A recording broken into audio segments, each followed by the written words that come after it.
wàláì mo fẹ́ kó sódò mo fẹ́ mo mi ṣeré Ọlọ́run mi ṣeré o kẹ́rì kan wá dì mí mú o.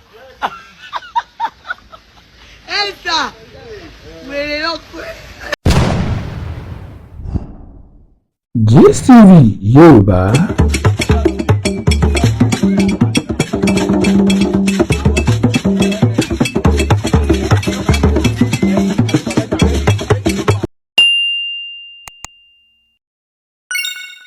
Oríṣiríṣi awuye ló ti ń lọ níkànnì ayélujára. Gbogbo àná lájọ fi ojú ara rí táwọn ènìyàn sọ sábẹ́ comment section lórí fọ́nrán kékeré tó rọra jáde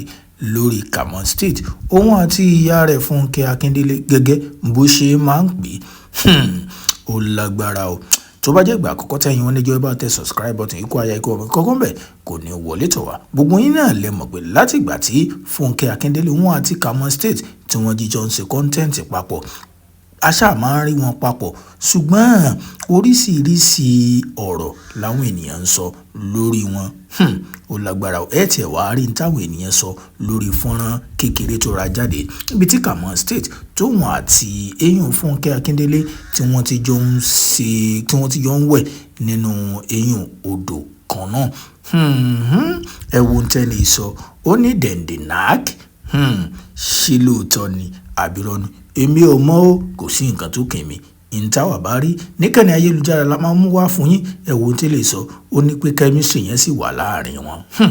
ó lágbára o kí lè rò tiyín ẹ gbọ́ èmi ò lérò pé nǹkan máa ń lè máa ṣẹlẹ̀ láàrin Kamon State àti Fúnkẹ́ Akíndélé kí ni èrò tiyín ẹ wo tí lè sọ ó ní very soon Gistlover will say two of them then they